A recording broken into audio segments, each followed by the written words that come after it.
Bom, agora que a gente viu o que é fração, vamos entender o que não é fração.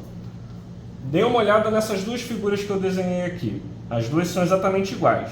Só que dessa vez, nessa figura primeira aqui, eu vou pintar esse pedacinho aqui.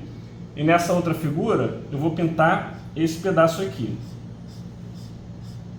Qual é a fração que representa essa primeira figura? Ora, se a gente fosse pensar do jeito que a gente estava pensando até agora, a gente teria que contar o total de pedaços. Qual é o total de pedaços? 1, 2, 3, 4. E desses 4 pedaços, eu estou pintando um deles. Então essa fração seria 1/4.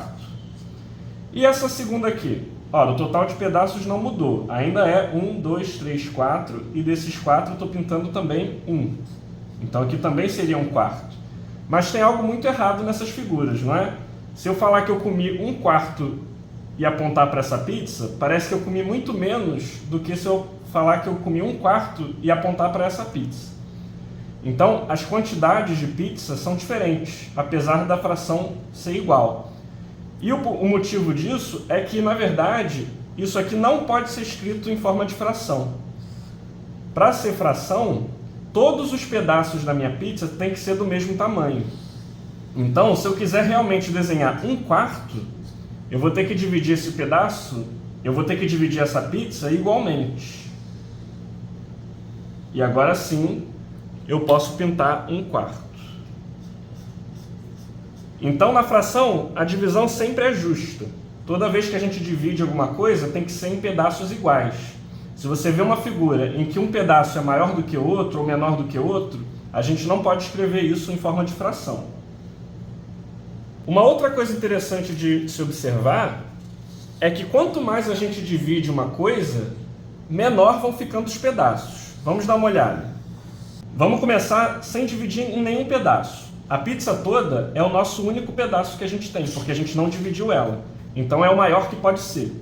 Mas agora, se a gente dividir em 2 pedaços iguais, a gente vai ter cada pedaço sendo a metade da pizza. Já diminuiu o tamanho do pedaço. Se eu dividir em 4 partes iguais, agora cada pedaço é a metade da metade da pizza. Então, quanto mais a gente vai dividindo, agora eu vou dividir em 8 pedaços iguais. Olha o tamanho do pedaço agora. Agora eu vou dividir em 16 pedaços iguais. Saiu um pouquinho errado aqui. Mas você vai ver que todos esses pedaços têm que ter o mesmo tamanho. Esse aqui está um pouquinho maior porque eu desenhei errado.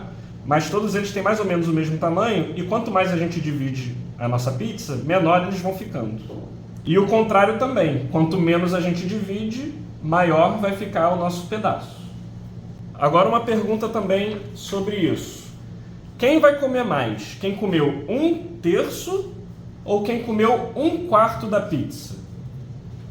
Vamos tentar lembrar do que eu acabei de falar. Quanto mais a gente divide uma coisa, menor vai ser o tamanho do pedaço. Então, em qual dessas frações eu dividi a minha pizza em mais pedaços? A gente vê o total de pedaços pelo denominador. Então, nessa primeira fração, eu dividi a minha pizza em 3. E nessa fração, eu dividi a minha pizza em 4. Você pode ver que, por exemplo, nessa primeira pizza, cada pedaço é maior do que nessa segunda pizza, porque o denominador dessa fração é maior. Então, quanto mais pedaços eu tenho nessa fração, ou seja, quanto maior for o meu denominador, menor vai ser o tamanho do pedaço. Então, 1/3 é maior do que 1/4, porque o tamanho desse pedaço é maior do que o tamanho desse pedaço aqui.